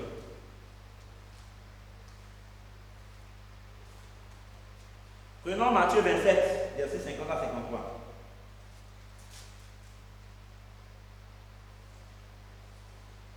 Jésus poussa de nouveau un grand cri et rendit l'esprit. Et voici, le voile du temple se déchira en deux depuis le haut jusqu'en bas. La terre trembla, les rochers se fondirent, les sépulcres s'ouvrirent, et plusieurs corps des saints qui étaient morts ressuscitèrent. Étant sortis des sépulcres après la résurrection de Jésus, ils entrèrent dans la vie sainte et apparurent à un grand nombre de personnes. Vous avez bien compris ça? Quand Jésus était mort, les saints de l'Ancien Testament sont ressuscités avec Jésus quand il est ressuscité. Ça, c'est la Bible qui le dit. Frère Branham prend ça pour nous expliquer que c'était aussi un enlèvement. Ils sont partis dans l'enlèvement. Je vais le noter, après je vais le lire. Donc ça, vous m'avez compris ça, n'est-ce pas? Donc je vais donner ça.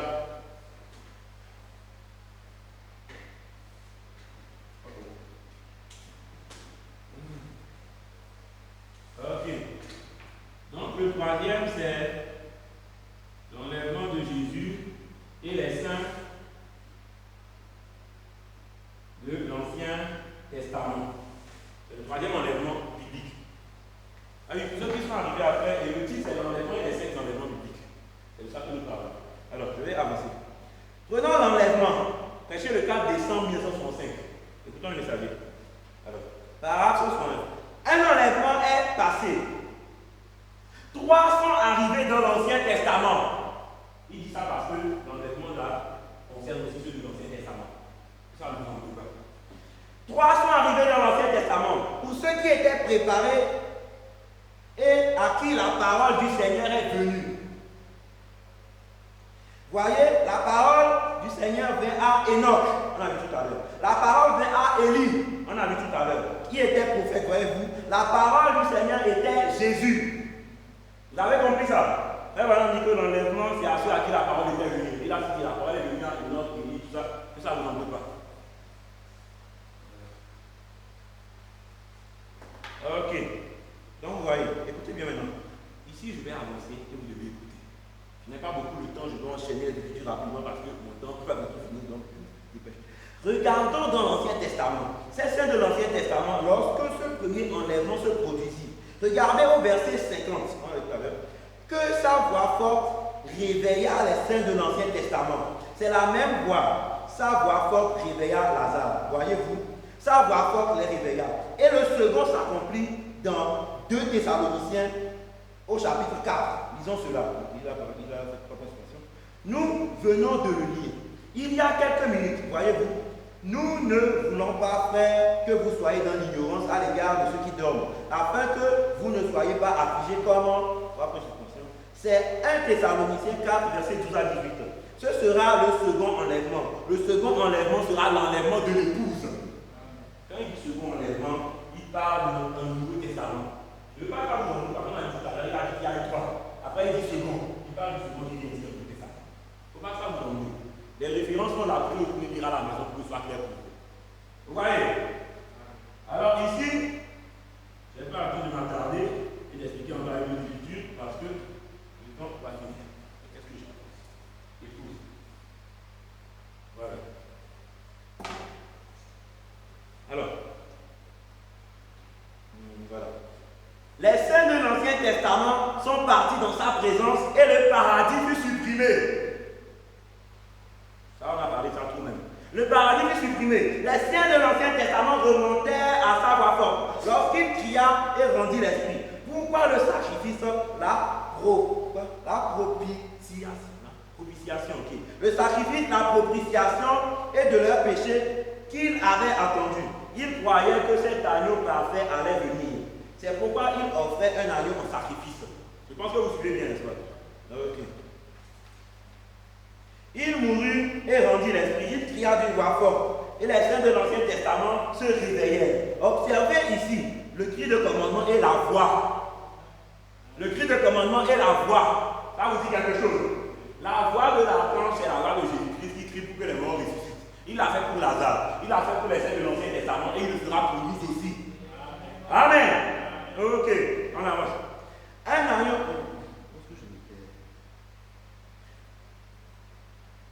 Observez ici le cri de commandement et la voix. Point suspension. Cela se répétera à sa venue, voyez-vous. Il rendit l'esprit et quand il le fit, le sacrifice était alors parfait. Le paradis se vida. Vous m'avez compris ça? Il ne parle pas de la 6e dimension encore. Il parle du paradis qui est dans la 5e dimension, que la Bible appelle le ciel d'Abraham et que Branham appelle le paradis au début. Ok. Le paradis se vida. Les saints de l'Ancien Testament revinrent sur terre. Ok. Ils marchèrent sur la terre et entrèrent avec lui lors de son enlèvement. Et comme le pasteur de la parlé la dernière fois, c'est là que la 6e dimension a commencé. Ils sont montés au ciel et tout. Voilà. Voyez. Alors, David dit ici, enlevez-vous. Je dois sauter.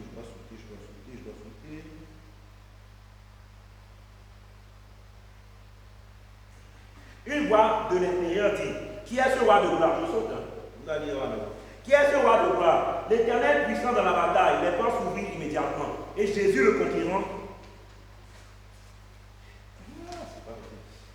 C'est toujours comme ça. Quand le temps de tout finir, on commence à. On n'a pas le temps. Bon. L'Éternel puissant part dans la bataille, les portes s'ouvrirent immédiatement. Et Jésus le conquérant amena captive la captivité. Et ceux qui avaient cru en lui et à qui la parole était venue, les saints de l'Ancien Testament étaient couchés là et attendaient. Il emmena captive la captivité, il s'éleva. Maintenant écoutez ici s'il vous plaît. Il prit les saints de l'Ancien Testament et ils entrèrent. Il y a un enlèvement qui est déjà passé. Amen. Ok, ça c'est l'enlèvement avec Jésus, il y en a eu deux. Le premier est passé. Ok. Paragraphe 167. L'enlèvement suivant, comme décrit dans 2 Thessaloniciens, c'est pour l'église, l'épouse. Elle doit ressusciter d'abord et être enlevée dans la gloire. Amen. Donc l'enlèvement qui arrive, c'est pour l'épouse, depuis l'époque de Saint Paul jusqu'à nos jours. L'enlèvement qui arrive, ce n'est plus pour les gens de l'Ancien Testament, comme certains le croient. Eux, ils ont déjà eu leur enlèvement, qui était là. Maintenant, nous, on est là. C'est ça qui doit arriver.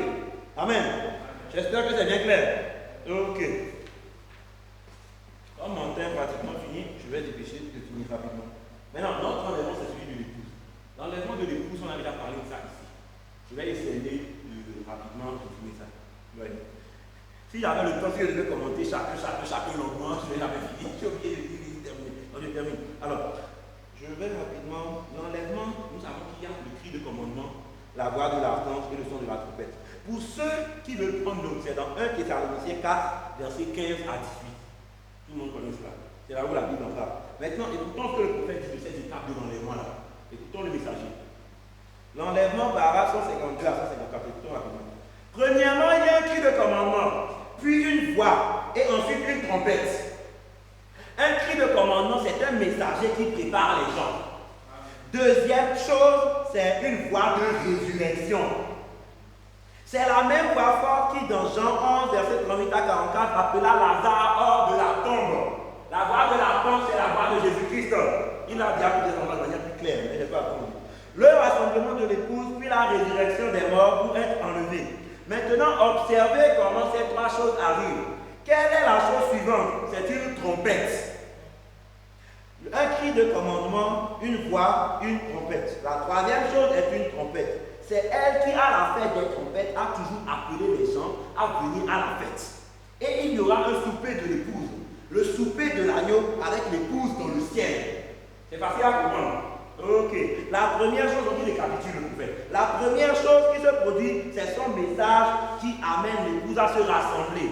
La chose suivante, c'est la résurrection de l'épouse qui dort, celle qui mourut dans les autres âges.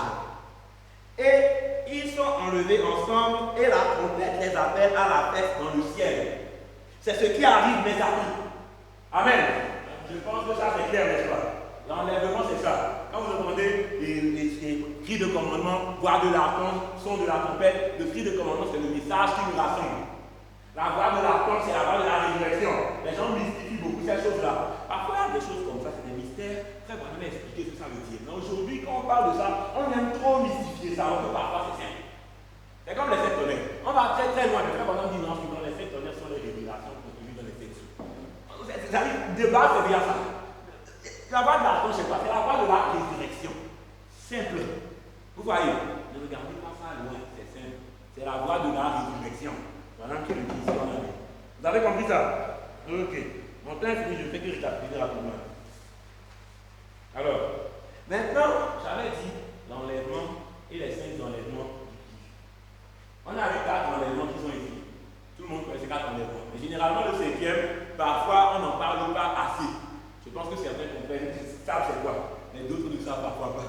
Certains savent, d'autres ne savent pas. Parfois, c'est dans la Bible pourtant, mais on n'en pourrait pas en tout cas. Je vais le lire dans la Bible tout à l'heure.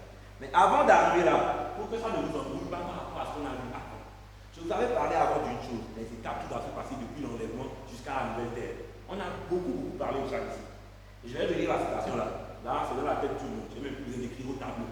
Je pense que tout le monde connaît ça ici. Bon, mais les autres, j'ai tellement lu ça ici. Vous voyez, on va avancer. Questions et réponses. Verset le 30 du 8e mois 1964. Paragraphe 75. Je lis rapidement. J'aimerais avoir plus de temps pour m'étendre là-dessus. Vous voyez, l'épouse, quand elle sera enlevée de l'église, c'est là que l'âge de l'église prendra fin. La Odyssée sombre dans le chaos. L'épouse entre dans la gloire et la période de la tribulation s'installe sur les vierges endormies pendant 3 ans et demi. On avait fait le calcul de 3 ans et demi à l'église avec la semaine, tu te rappelles? Okay. Pendant 3 ans et demi, au cours desquels Israël reçoit sa prophétie. Ensuite, la tribulation s'installe sur Israël. On ne parle pas assez de ça. La tribulation finit chez nous, mais 3 ans et demi, c'est comme ça, c'est ça sur Israël aussi. Okay. Ensuite, la tribulation s'installe sur Israël. Ensuite, a lieu le combat d'Armageddon, la Troisième Guerre mondiale, qui détruit toutes choses. Puis l'épouse revint avec l'époux pour 1000 ans, le règne du millénium. Après cela vient le jugement du trône blanc, plus connu sous le nom de jugement dernier. Jugement du trône blanc. Après cela viennent les nouveaux cieux et la nouvelle terre. Et la nouvelle ville qui descend du ciel auprès de Dieu. La dernière phrase que j'aime beaucoup. L'éternité et le temps fusionnent. Amen. Nous serons sur terre, mais dans l'éternité. Vous savez, l'éternité, c'est un endroit où il n'y a pas de temps. Il n'y a pas de temps là-bas. Parfois, les gens peuvent se dire, non, c'est injuste. Caïn est mort avant d'autres méchants de notre époque. Donc, Caïn souffre en enfer depuis plus longtemps que les gens qui sont morts, comme Hitler par exemple. Que non, Hitler il est en enfer plus tard que Caïn. Donc, Caïn souffre en enfer plus longtemps que Hitler, c'est faux. Là-bas, il n'y a pas de temps. Il n'y a pas de temps là-bas. Vous voyez un peu. Ne dites pas que non, c'est injuste. Il n'y a pas de temps là-bas. Il n'y a pas de temps. Vous comprenez? Il n'y a pas la notion. Là-bas, l'éternité, c'est quoi? C'est comme, imaginez, ça va décrire ça de plusieurs manières. Quand tu lèves avec comme ça, là, je l'ai fait en combien de temps? Environ 1 seconde. On est d'accord? Est-ce qu'on me comprend? Environ 1 seconde, comme ça. C'est environ 1 seconde. Mais là-bas au ciel, ce mouvement que je fais là. Enfin, plutôt, dans l'éternité, j'allais dire ce mouvement que je fais là. Là-bas, il n'y aura pas la notion. Ça pourrait être en 1 seconde ou en des milliards d'années. Et c'est exactement la même chose, il n'y a aucune différence. C'est bizarre, c'est pas. Lui-même pas concevoir. Maintenant, on parle souvent. Quand il arrive au-delà du temps, après, il a bien expliqué les choses là. Il dit que je vais être là parler avec quelqu'un, que ce soit pour des millions d'années ou pour 10 minutes, c'est la même chose. Il n'y a aucune différence du temps. Le temps n'est pas. Le temps, j'ai presque envie de dire, c'est comme si le temps n'était qu'une illusion dans nos têtes à nous. Vous voyez ça? Est-ce que vous me comprenez bien? C'est ça. C'est difficile à concevoir pour l'esprit humain. Mais c'est ça l'éternité. L'éternité, c'est en dehors du temps. Il n'y a pas la notion du temps. Il n'y en a pas. Vous voyez? Ça vous pouvez en parler un autre jour, peut-être quand je prêcherai sur le temps et l'éternité. Je vais lire les citations en rentrant un peu comme ça. Vous voyez? Vous pouvez en parler, décrire ça clairement. Donc, maintenant, vous avez vu ça. Après l'enlèvement, il y a la tribulation. Maintenant, c'est à la fin de la tribulation qu'a eu le 5e enlèvement dont je vous ai parlé, dont la Bible a parlé, que je vais lire tout à l'heure. Vous comprenez? Je vais lire ça rapidement. Apocalypse 11. Prenons Apocalypse 11.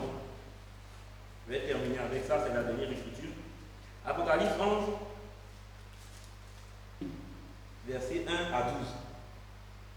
Écoutons ce que la Bible dit. On me donna un roseau semblable à une verge en disant: lève-toi et mesure le temple de Dieu, l'autel et ceux qui y adorent. Mais le parvis extérieur du temple, laisse-le en dehors et ne le mesure pas, car il a été donné aux nations, et elles fouleront aux pieds la vie sainte pendant 42 mois. Vous vous rappelez de ça? Les 3 individus avec la calculation, ils ont tout fait. Pendant 42 mois, c'est la suite de ce texte qu'on va aller pour arriver à ce thème avec moi question. Très bien. Je donnerai à mes 2 témoins le pouvoir de prophétiser, revêtus de sac pendant 1260 jours. Je pense que tu te rappelles. Ce sont les 2 oliviers, les 2 chandeliers qui se tiennent devant le Seigneur de la terre. Si quelqu'un veut leur faire du mal, du feu sort de leur bouche et dévore leurs ennemis. Si quelqu'un veut leur faire du mal, il faut qu'il soit tué de cette manière. Maintenant, ici, ça nous prouve que c'est Élie et Moïse, la suite ici. Écoutez bien, c'est l'esprit d'Élie et de Moïse qui sont sur eux. Écoutez bien. Ils ont le pouvoir de fermer le ciel, afin qu'il ne tombe point de pluie pendant les jours de leur prophétie. Pour ça, vous dites quelque chose. Ils ont le pouvoir de changer les eaux en sang et de frapper la terre de toute espèce de plaie chaque fois qu'ils le voudront. Quand ils auront achevé leur témoignage, la bête qui monte de la Bible leur fera la guerre, les vaincra et les tuera. On va les mettre à mort, les 2 témoins. Ok. Verset 8. Et leurs cadavres seront sur la place de la ville, qui est appelée dans un sens spirituel Sodome et Égypte, là même où leur Seigneur a été crucifié. Ok. Des hommes d'entre les peuples, des tribus, des langues, des nations verront leurs cadavres pendant 3 jours et demi, et ils ne permettront pas que leurs cadavres soient mis dans un sépulcre. Maintenant, et à cause d'eux, les habitants de la terre se réjouiront et seront dans l'allégresse, et ils s'enverront des présents les uns aux autres, parce que ces 2 prophètes ont tourmenté les habitants de la terre. Maintenant, écoutez, après les 3 jours et demi, et ici le relèvement, écoutez, après les 3 jours et demi, venant de Dieu, après les 3 jours et demi, un esprit de vie venant de Dieu entra en eux, et ils se tinrent sur leurs pieds, et une grande crainte s'empara de ceux qui les voyaient. Ils sont ressuscités. Maintenant on continue. Et ils entendirent du ciel une voix qui leur disait: montez ici. Et ils montèrent au ciel dans la nuée, et leurs ennemis les virent. Amen. Je pense que c'est clair. C'est comme ça que le nôtre aussi se produira dans la nuit. Voilà, on parle de tout ça. Voilà. Donc, Apocalypse 11. Quand les ministères d'Élie et Moïse seront finis, les 3 années de tribulation, ils finissent leur ministère. Après, dans Apocalypse 11, il y a leur enlèvement, ils vont passer dans les bronzes. La voix du ciel sera montée ici, et ils monteront sur des nuées, comme l'a dit la Bible. Amen. Donc, c'est ça les 5 enlèvements bibliques dont je vous ai parlé aujourd'hui. Et chaque enlèvement nous montre quelque chose par rapport à ce qui va nous arriver. Même les premiers enlèvements, ça nous prouve cela. Et ceux-là aussi nous montrent beaucoup d'exemples derrière eux. On n'est pas les derniers. Après, il y en aura encore. Mais notre enlèvement, nous, on attend, les signes sont en train de s'annoncer. Ce n'est plus le temps de chercher à plaire aux hommes. Ce n'est plus le temps de chercher à, c'est-à-dire les provocations des gens, les petits. Non, on a dit du mal de moi ici. Non, on a parlé de moi ici. Mes frères, ne soyez pas distraits, le diable vous distrait pour rien. Ce n'est pas le moment de se vautrer dans le péché et d'essayer de se convaincre que ce n'est pas grave pour se consoler. Non. C'est le moment d'admettre qu'on est dans une position grave et de sortir de là. Vous voyez, C'est le moment de se remettre en cause, de se remettre en ordre. Il ne faut pas vous abandonner aux choses du monde. C'est difficile de ramener à votre courant. Mais avec la grâce de Dieu, si vous êtes sincère, vous pouvez le faire. Il faut prier et lire la parole. La foi vient de ce qu'on entend. Ce qu'on entend de la parole de Christ. C'est tout. Nous, on veut compliquer les choses. Comment avoir la foi? La Bible est simple. Priez, jeûnez, lisez la parole. La foi vient de ce qu'on entend. Tu as beaucoup de problèmes, beaucoup de soucis, beaucoup de ceci, cela. Dieu passe par là pour te faire comprendre que c'est le moment de t'entrer dans la consécration. Dieu veut que tu aies des soucis pour que tu puisses te rapprocher de lui. La Bible dit toute chose concourt au bien de ceux qui aiment Dieu. Si une seule chose ne concourt pas à ton bien, la Bible a failli, mon frère.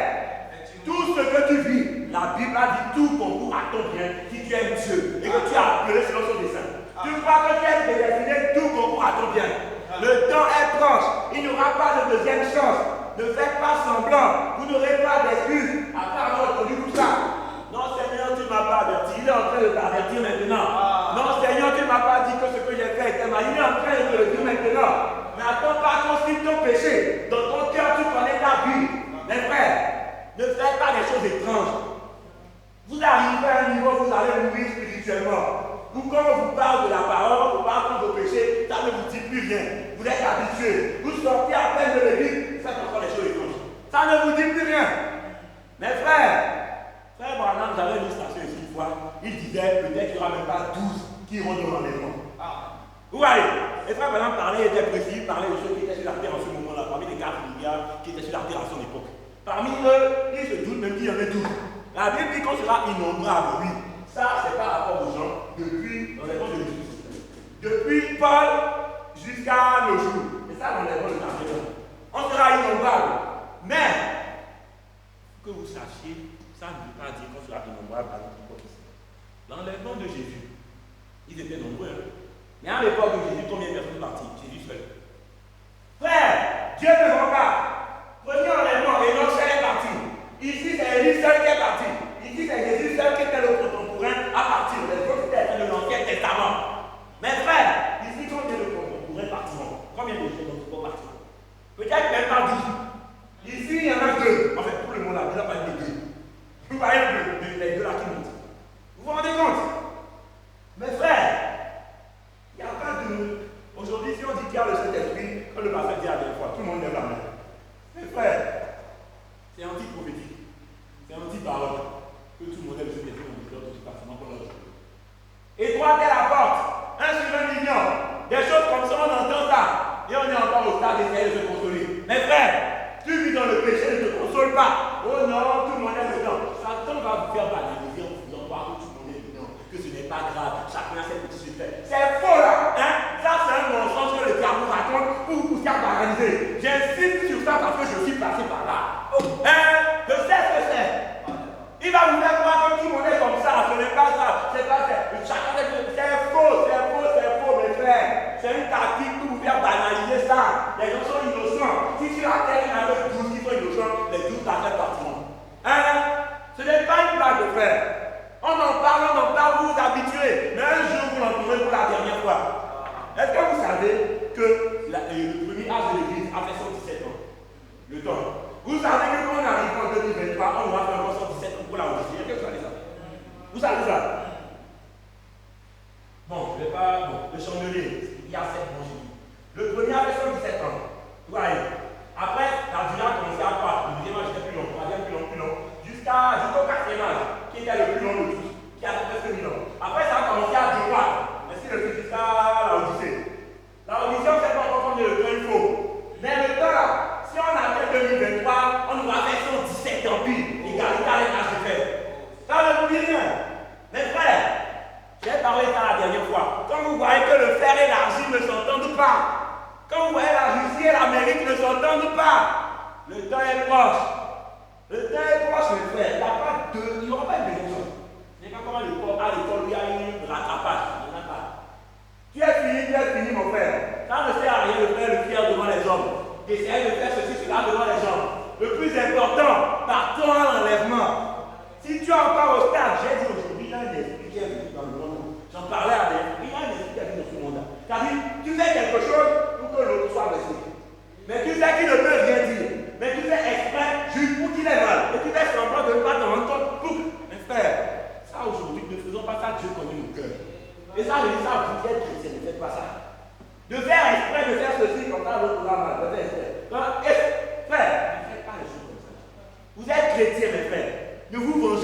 ce genre de manière.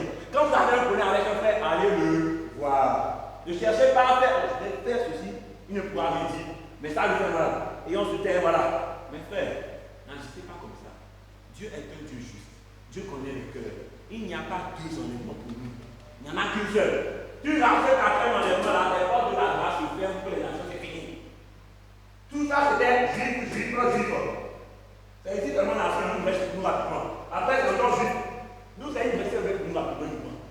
Les portes seront fermées, j'ai un temps d'emprunt, mes frères. S'il vous plaît, mes frères, des fois je me dis, s'il y avait le droit, j'allais mettre à genoux et vous supplier. Arrêtez de vivre dans le coup. Je suis trop habitué à voir des visages qui regardent, sérieux, innocents, mais après, dans le secret, ils font tout et n'importe quoi. Des fois, quand je monte à terre, je ne peux pas dire. Et vous disiez là, je ne peux pas dire. Mes frères, s'il vous plaît, ne faites pas les fiers devant les hommes, alors que vous savez que vous êtes dans le péché. Dieu revient, Jésus revient. Il n'y a pas une deuxième chance. Il n'y a pas de rattrapage. La vie n'a pas de bout de secours. Que le Seigneur vous bénisse. Il y a une chose sur laquelle je n'ai pas eu l'occasion d'insister pendant mon enseignement sur l'enlèvement et les 5 enlèvements bibliques. Il y a une chose sur laquelle je n'ai pas eu l'occasion d'insister, faute de temps, je n'ai pas eu assez de temps. Donc du coup, je voulais en reparler ici, histoire que ce ne soit pas mal compris. C'est un endroit où j'ai effleuré rapidement, mais il est nécessaire d'insister là-dessus, concernant les 5 enlèvements bibliques. Que le Seigneur vous bénisse. Il faut que je rende quelque chose clair ici. C'est par rapport aux enlèvements. Il y en a 5, mais vous verrez que des fois, vous écouterez dire 3 enlèvements dans l'Ancien Testament et 3 enlèvements dans le Nouveau. C'est le prophète qui le dit. Vous écouterez parfois dire ça, que ça ne vous embrouille pas. Alors, il y a eu 3 enlèvements dans l'Ancien Testament, lesquels sont les 3 premiers. Donc, vous voyez, ceci. Dans l'Ancien Testament. Ancien Testament. Il y a eu 3 enlèvements dans le Nouveau. Mais quand le prophète cite les enlèvements là, il cite ça comme ça. Celui de Jésus encore. Celui de l'Église et celui des 2 témoins d'Apocalypse 11. Donc, Nouveau Testament. C'est ça le tableau que nous obtenons. Vous voyez, l'enlèvement de Jésus, il compte ça à la fois pour l'Ancien Testament et pour le Nouveau. Ce qui fait qu'il y a 3 enlèvements dans l'Ancien Testament et 3 enlèvements dans le Nouveau Testament. Mais le total ne fait pas 6, ça fait bien 5 enlèvements. Dans la Bible, vous verrez les 5 enlèvements là. L'enlèvement d'Enoch, l'enlèvement d'Élie, l'enlèvement de Jésus et des saints de l'Ancien Testament, l'enlèvement de l'Église épouse et les 2 témoins d'Apocalypse 11. Alors, concernant l'ascension secrète de Jésus, il ne compte pas ça parmi les enlèvements. Une parenthèse. Et pour ceux qui lisent beaucoup, histoire que vous ne vous embrouillez pas de ce côté-là. Je crois qu'en lisant attentivement à la fin du sermon, l'enlèvement, vous comprendrez bien tout cela. Que le Seigneur vous bénisse richement. Tu es celui qui a inspiré cette œuvre, qui l'amènera jusqu'au bout. Tu as fait décider d'écrire cette histoire avec nous, Seigneur. Oui, maintenant, Seigneur, souffle sur nos pays, envahis nos villages, viens toucher nos familles. Maintenant, Seigneur, fais connaître le nom qui peut guérir des nations, le nom de Jésus-Christ.